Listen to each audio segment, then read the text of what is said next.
প্রথমে কড়াইয়ে তেল দিয়ে দিলাম। তেল দেওয়ার পর চিকেনের আলুগুলো ভেজে নেব।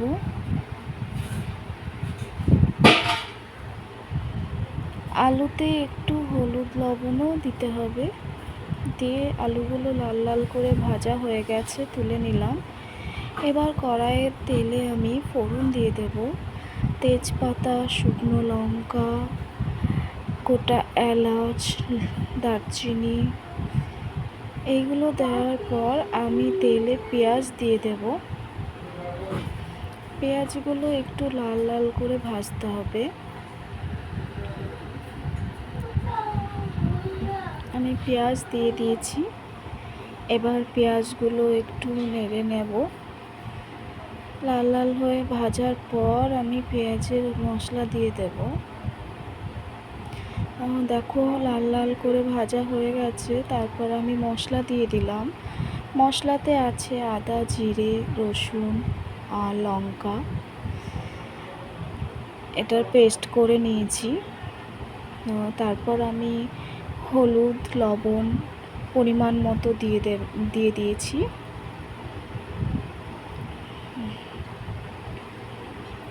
এরপর আমি এখানে একটু শুকনো লঙ্কার গুঁড়ো অ্যাড করব।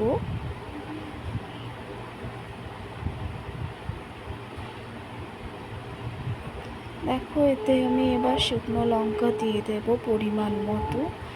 যে যেরকম ঝাল খাও সে সেরকম পরিমাণ মতো লঙ্কাটা দেবে। আমি দিয়ে একটু নাড়াচাড়া করে নেব এবং কষতে দেব। তার মাঝে আমি একটা টমেটো দিয়ে দিয়েছি। আমার দেখো মশলাটা কষা হয়ে গেছে খুব ভালোভাবে, মশলা থেকে তেল ছেড়ে দিয়েছে। তারপর আমি চিকেনগুলো দিয়ে দিচ্ছি। আমার চিকেনগুলো দেওয়া হয়ে গেছে। এবার আমি নাড়তে থাকবো। যতক্ষণ না ভালোভাবে কষা হতে থাকে ততক্ষণ আমি নাড়তে থাকবো।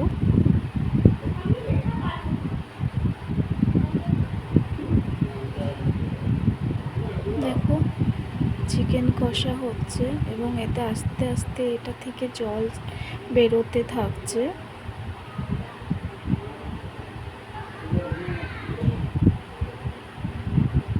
দেখো কতটা জল বেরিয়েছে চিকেন থেকে। আমি চিকেনটাকে ভালোভাবে কষে নেব। আবার যতক্ষণ না মশলা থেকে তেল ছাড়ছে আমি ততক্ষণ কষিয়ে নেব ভালোভাবে।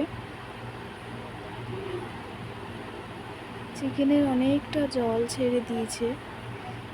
কে কীরকমভাবে রান্না করো বলো, আমি এইভাবেই রান্না করি।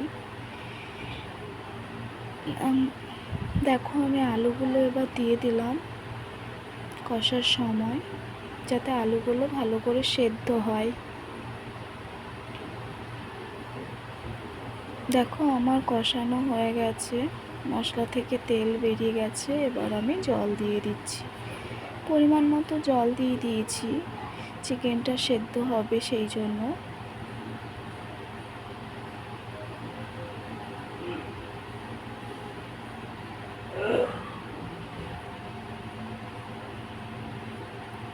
দেখো চিকেনটা প্রায় হয়ে এসেছে।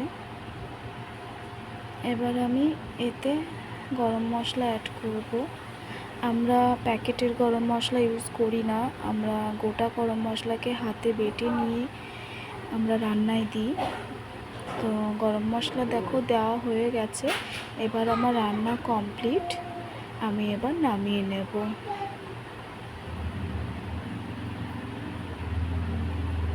দেখো আমার রান্না কমপ্লিট হয়ে গেছে। কেমন হয়েছে দেখতে সবাই জানাবে। সবাই কমেন্ট করে বলবে ভালো হয়েছে কি।